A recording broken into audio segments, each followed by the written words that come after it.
En tiempos antiguos, en el corazón de Jerusalén, se alzaba una maravilla sin igual, el templo del rey Salomón. Este sagrado santuario, construido por mandato divino, era el lugar donde el cielo tocaba la tierra, y donde la sabiduría del rey más sabio resonaba en cada piedra. El templo no solo representaba la devoción de un pueblo, sino también la promesa de un pacto eterno entre Dios y su pueblo. Hoy, en este corto recorrido, reviviremos la historia, la fe y el poder que hicieron del Templo de Salomón un símbolo de libertad, esperanza y guía espiritual. Bienvenidos a este viaje a través del tiempo, León de Judá, camino de libertad. Acompáñenme a descubrir sus secretos. El rey Salomón construyó el templo. Este templo no solo era un edificio, sino un símbolo de la fe y la devoción del pueblo de Israel. La construcción del templo fue un proyecto monumental que requirió años de trabajo y la colaboración de miles de artesanos y obreros. Era hijo del rey David. David, conocido por su valentía y liderazgo, había soñado con construir un templo para Yahvé, pero fue Salomón quien finalmente lo hizo realidad. David unificó a los israelitas. Bajo su reinado, las tribus de Israel se unieron, creando una nación fuerte y cohesionada. Esta unificación fue crucial para la estabilidad y el crecimiento del reino. Salomón buscaba unificar su fe. Quería que el templo fuera un lugar donde todos los israelitas pudieran venir a adorar y sentirse conectados con Dios. El templo fue construido en Jerusalén. Era una estructura magnífica. Con sus altos muros y detalles intrincados, el templo se destacaba como una maravilla arquitectónica de su tiempo. Albergaba el Arca de la Alianza. Este arca era un cofre sagrado que contenía los objetos más preciados de la fe israelita. Este era el objeto más sagrado del judaísmo. Representaba la presencia de Dios entre su pueblo y era tratado con el mayor respeto y reverencia. El arca contenía los 10 mandamientos. Estas tablas de piedra, entregadas a Moisés en el monte Sinaí, eran la base de la ley y la moralidad israelita. El templo era un lugar de peregrinación. Cada año, miles de israelitas viajaban desde todas partes del reino para ofrecer sacrificios y orar en el templo. Venía gente de todas partes, no solo de Israel, sino también de tierras lejanas, atraídos por la fama y la santidad del templo. Venían a adorar a Yahvé. En el templo, se sentían más cerca de Dios y podían expresar su fe de manera profunda y significativa. Yahvé era el Dios de Israel. Su adoración era central en la vida de los israelitas, y el templo era el corazón de esta adoración. El templo era un símbolo de la presencia de Dios. Para los israelitas, el templo no solo era un edificio, sino un testimonio de la relación especial entre Dios y su pueblo. Era un motivo de gran orgullo para los israelitas. Representaba su identidad, su historia y su fe.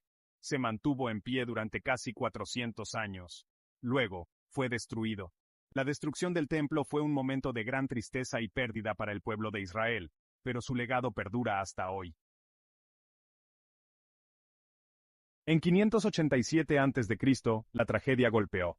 Nabucodonosor II atacó Jerusalén con una fuerza implacable, marcando el inicio de un evento que cambiaría la historia para siempre. Era el rey de Babilonia, un imperio poderoso y temido. La ciudad cayó bajo su dominio. El templo, el corazón espiritual de Jerusalén, fue destruido sin piedad.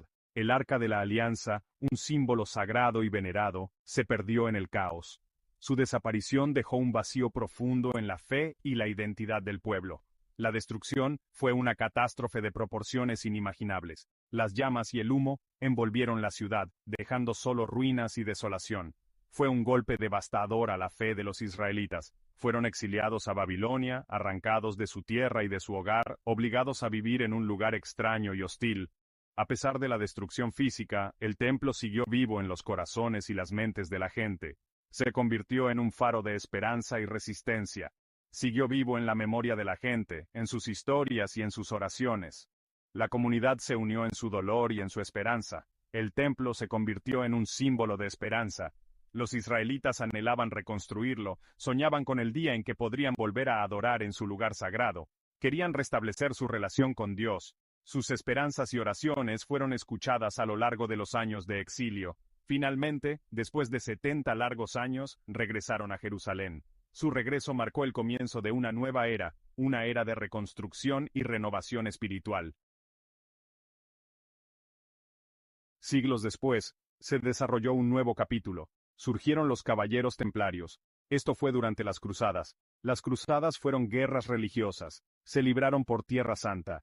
Los caballeros templarios eran monjes guerreros. Tenían la tarea de proteger a los peregrinos cristianos. Estos peregrinos viajaban a Jerusalén. Los templarios eran famosos por su valentía. Eran hábiles guerreros. Eran profundamente religiosos. Hacían votos de pobreza, castidad y obediencia. Se convirtieron en una fuerza poderosa. Controlaban muchas riquezas y tierras. Fueron fundamentales en las cruzadas.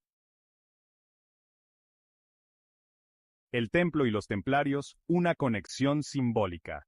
Los caballeros templarios estaban estrechamente relacionados con el templo, creían en su santidad.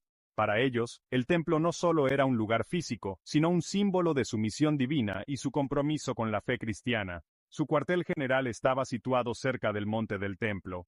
Este lugar estratégico les permitía estar cerca de lo que consideraban el corazón espiritual de su orden. Este era el sitio del templo de Salomón. Según las Escrituras, el Templo de Salomón era un lugar de gran importancia y reverencia, construido con la intención de ser la morada de Dios en la tierra. Los templarios se inspiraron en el templo. En sus rituales y oraciones buscaban emular la pureza y la devoción que el templo representaba, simbolizaba la fuerza y la fe. Para los templarios estos valores eran fundamentales, y el templo era el epítome de estas cualidades. Estas eran cualidades que ellos encarnaban. En cada batalla y en cada acto de servicio, los templarios demostraban su valentía y su inquebrantable fe. El templo y los templarios están unidos para siempre. Esta conexión perdura a través de los siglos, recordándonos la profunda relación entre la fe y la historia. Representan un período crucial de la historia. La era de los templarios fue una época de grandes cambios y desafíos, donde la fe y la guerra se entrelazaban. Una época de fervor religioso. Las ceremonias y rituales de la época reflejaban una devoción intensa y un deseo de conexión con lo divino. Una época de grandes convulsiones. Las guerras y conflictos de la época moldearon el curso de la historia, dejando una marca indeleble en el mundo. El legado de ambos nos sigue fascinando, nos inspira. Hoy en día, los sitios históricos y las reliquias de los templarios continúan atrayendo a visitantes de todo el mundo, recordándonos la perdurable influencia de su legado. A la Orden del Temple toma su nombre del lugar que le fue asignado por Balduino II, en el Monte Moria, en la actual explanada de las mezquitas, debajo de la cual descansan los cimientos del templo de Salomón, y de los que luego se construyeron sobre las ruinas del anterior. Si Jerusalén ha sido considerada el ombligo del mundo judeocristiano, el monte del templo es epicentro de la espiritualidad templaria. 1. Un enclave entre dos potencias. Durante milenios, a partir del crecimiento y expansión de las civilizaciones egipcia y mesopotámica, ambas potencias se disputaron el Asia Menor y el Cercano Oriente. Ubicado en medio de estos dos colosos políticos y militares, el cordón sirio-palestino era la ruta de ida y vuelta cada vez que las superpotencias del mundo antiguo emprendían sus campañas de conquista. Trágico destino de hebreos, fenicios y sirios. Hoy vasallos de unos, mañana esclavos de otros. André Parrot los describe como estados tapones. Georges Contenot los llama tabiques divisorios entre superpotencias.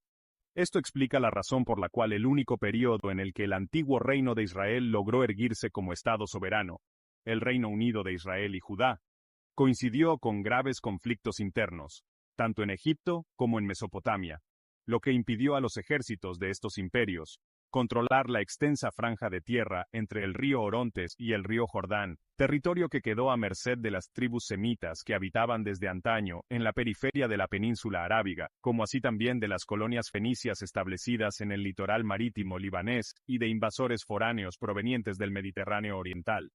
Hacia el siglo X a.C., los protagonistas del drama de Medio Oriente eran tres. Por un lado, los fenicios, un pueblo oriundo de las profundidades del Sinaí, establecidos en ciudades opulentas como Biblos, Sidón y Tiro, sobre la costa mediterránea del Líbano. Por otro lado, los hebreos, que luego de la amarga experiencia de la esclavitud en Egipto, pugnaban por establecer un estado en la tierra de Canaán, y en tercer lugar los filisteos, nombre genérico con el que se identifica en la Biblia, a varias tribus de origen pelasgo, que invadieron la Anatolia, Canaán y Egipto en tiempos de la dinastía de los Ramésidas. Derrotados por los egipcios en tiempos de Ramsés III, se establecieron en el sur de Canaán bajo la protección de sus vencedores, organizándose en una confederación de ciudades encabezadas por Gaza y Ascalón. La amistad entre fenicios y hebreos, que daría lugar a los tratados de paz entre Hiram, rey de Tiro, y los reyes hebreos David y Salomón, tiene su origen en la necesidad de contener a los filisteos. Como veremos, de esta alianza surge la cooperación fenicia en el proyecto de la construcción del Templo de Jerusalén. Hasta el advenimiento de David, las ciudades-estado de los fenicios en la costa libanesa vivían bajo el riesgo de una invasión filistea desde el sur. Desde su confederación establecida al sur de Canaán, los filisteos intentaban crear un gran imperio. Por entonces, las tribus hebreas de la casa de José, unidas en una suerte de federación, habían convertido a Saúl en rey, en un intento por estabilizar al incipiente estado. Pero el choque con los filisteos resultaba inevitable.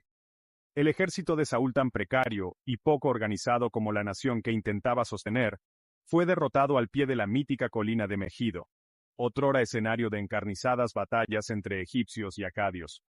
La aparición de David, un ex ayudante de Saúl, cambiaría el curso de la historia. Al frente de un pequeño ejército, el joven David logra apoderarse de la plaza fuerte de Jebus, nombre con el que, en ese momento, los ocupantes denominaban a Jerusalén, y allí se hizo fuerte y se proclamó rey de Judá. Aparentemente vivió entre los años 1040 y 966 a.C. Reinó en Judá entre el 1010 y 1006 a.C., y sobre el Reino Unido de Israel, es decir, las 12 tribus, entre el año 1006 y el 966 a.C. Apoyado luego por una alianza de tribus, David se lanzó contra los filisteos y los derrotó. La incidencia de los filisteos en la historia de Israel es elocuente, y quedará ampliamente plasmada en el Antiguo Testamento. Las historias de Sansón y de Goliat, este último, filisteo, corresponden a este periodo. 5. Lo cierto es que estas derrotas contribuyeron a la desaparición de los filisteos como nación, quienes pronto comprendieron que el único camino que les quedaba era el de la integración con los vencedores. Para los fenicios esto significaba la desaparición de un viejo peligro, pero, a su vez, la aparición de un nuevo estado, el reino de Israel y Judá, con el que compartía orígenes étnicos, que podía convertirse en una frontera confiable en el sur, y que, seguramente, necesitaría desarrollar un profundo vínculo comercial, teniendo en cuenta los valiosos recursos que las ciudades fenicias pudieran proveerle. David decidió establecer la capital de su reino en Jerusalén. Sagrada para los judíos, los cristianos y los musulmanes, ha sido un lugar de adoración desde una remotísima antigüedad. Es probable que ya fuese un centro de culto al menos 800 años antes de David, porque Abraham adoró allí y pagó tributo a Melquisedec. 6. No hay datos precisos de cuándo fue fundada, pero es mencionada en uno de los antiguos textos egipcios de execración del siglo XXI a.C., con el nombre equivalente a Urushalim, y 4 siglos después en las tabletas de Tel el Amarna como Urusalim. En algunos registros asirios posteriores se la menciona como Urusilmu. En el Génesis se la menciona primero con el nombre de Salem o Shalem, pero en el tiempo de los jueces era conocida como Jebus de los Jebuseos. El legado del templo, arquitectura y creencia inspiradoras. El legado del templo es enorme, se extiende más allá de la religión, influyó en la arquitectura, dio forma a las creencias, sigue resonando hoy en día. Muchos edificios se inspiraron en el templo, buscaban capturar su grandeza, querían evocar su significado espiritual. El simbolismo del templo perdura, representa la presencia de Dios, representa la fe y la perseverancia, nos recuerda el poder de la creencia, nos muestra la importancia de los espacios sagrados. Únase a nuestra comunidad, suscríbase para obtener más contenido esclarecedor. Acompáñenos en este viaje de descubrimiento. Suscríbete a nuestro canal. Exploramos temas fascinantes. Examinamos la historia, la religión y el simbolismo. Ofrecemos contenidos atractivos. Aprende más sobre el mundo que te rodea. Amplía tus horizontes. Agradecemos tu apoyo. Tu suscripción nos ayuda a crecer. Nos permite compartir nuestra pasión. Embárcate en esta aventura con nosotros.